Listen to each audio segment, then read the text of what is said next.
Finally, I'm home and for today's video, tara samahan niyo ako asikasuhin si Aya dahil ihahatid natin siya sa school today. Tingnan niyo naman, naka-uniform na nga ang baby Aya niyo. Napaka-cute at napakaganda talaga, manang-mana sa mami yun. Syempre, kailangan nating bumawi mga mare dahil nga ilang weeks din tayong wala dito sa bahay at hindi nahatid si Aya. Kaya eto, ihahatid nga natin siya ngayon. Napaka-cute talaga ni Aya tingnan mga mare, lalong-lalo na pag naka-uniform. Marami nga rin palang nagko-comment nung nakaraang vlog ko mga mare na pang lalaki daw itong kanyang upper uniform. Pero mga mare, ganito daw talaga yung kanilang uniform doon. Actually, nung nabasa ko yung comment mga mare, doon ko lang din talaga na-realize na pang lalaki itong kanilang upper uniform. Kaso, nung tinanong ko siya doon sa admin mga mare, ganito daw talaga yung kanilang uniform. Anyways, lumabas na nga rin kaagad si Dada mga mare dahil nga ihahanda niya na yung sasakyan dahil ihahatid namin si Aya ngayon. At habang meron pa nga akong kinukuha mga mare, etong si Aya, humarap na nga dito sa camera. Naku, alam ko na talagang future neto. Magiging future vlogger din to. Nakakatuwa nga lang din talaga tong si Aya mga mare kasi alam nyo ba, every morning siya na talagang nanggigising sa amin tapos sinasabi niya sa amin, Mami, school tayo. Parang kailan lang nung ayaw niyang pumasok sa school mga mare kasi pagod daw siya tapos ayaw niyang gumising ng maaga pero ngayon mga mare,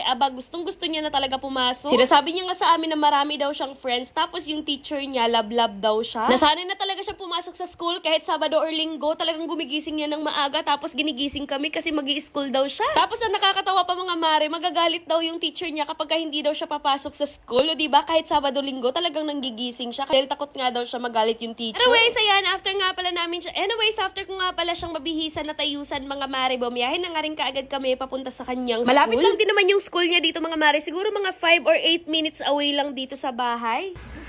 Dito, dali! Manghihi mo tindog. Dapat. Manghihi mo tindog. Ihatid namin si Aya, guys. Bukod sa na-miss namin si Aya, na-miss din namin siyang ihatid sa school, mga mare. Kasi ilang weeks din talaga kami nandun sa Maynila. Anyways, pagkarating nga namin dito sa school ni Aya, mga mare, inayos na nga rin pala muna ni Tita Aret etong kanyang uniform. Tapos, ayan, may dumaan nga na classmate ni Aya, kaya nag-hi siya. Alam niyo ba mga mare, halos lahat ng classmate niya is kilala siya. Pero etong si Aya, hindi niya kilala yung mga pangalan. Basta sinasabi niya lang, friends niya daw. Anyways, ayan, pumasok na nga rin pala kami mga mare. Tapos, ayan, dahil wala pa nga yung teacher nila, naglaro-laro na muna si Aya dito. Kakatuwa nga dahil dati hindi talaga siya naglalaro dito mga mare at talagang nagiiniyak siya kapag iniiwan namin siya dito sa school. Pero ngayon gustong-gusto niya na talaga pumasok, gustong-gusto niya na makipaglaro sa mga bata, talaga nakikipaghalubilo na siya unlike before. Nahihirapan talaga kami nung unang linggo niya dito dahil talagang iyakan to the max. Tapos alam niyo ba, sinukahan niya pa nga yung kanyang teacher, kakaiyak. Pero trust the process lang talaga mga mare dahil unti-unti naging okay naman si Aya at hindi na nga siya natatakot pumasok sa school. So maya-maya nga lang din dumating na nga rin pala si Teacher James mga mare at nagpaalam na rin kaagad ako dito kay Aya. O tingnan nyo diba, talagang nauna pa nga at nag-bless na nga rin kaagad sa kanyang teacher. Bye-bye. Bye-bye. Ha? Oo, iwan mo na yung bag mo dyan.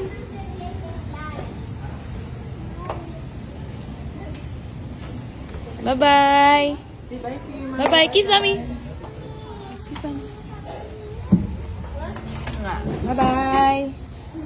Grabe, sobrang saya ng aking mommy heart mga mare dahil kahit papano talagang naiiwan na namin si Aya dito sa school nang hindi umiiyak at talagang nagbababay pa. O siya mga mare, yan lang muna ang update for today's video. See you on my next vlog. Mwah.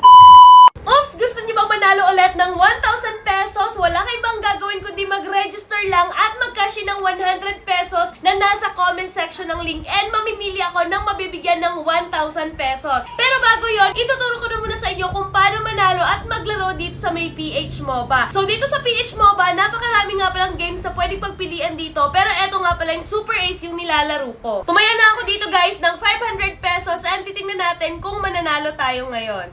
Ay, 25! Ayan, nanalo tayong 25 pesos. Not bad. 500! O, diba? Napawi kagad natin yung 500 pesos. Ay, 200! Nanalo ulit tayong 200 pesos. Ay, 250! Ayan, nanalo tayong 250. Ayan! Let's go! Ay! 4,400 pesos! Hala, ang laki! OMG! OMG, ang laki ng napanalunan natin! 500 ulit! Oh my God! Ay, 6,000! OMG, ang laki! Kaya sa mga gusto manalo at maglaro, mag-register lang kayo. Nasa comment section yung link. And then, kapag nag-register kayo at mag-cash in kayo ng 100 pesos, mamimili ako na mabibigyan ng 1,000 pesos. Ilagay nyo lang sa comment section yung inyong mga proof na kayo ay nag-cash in ng 100 pesos.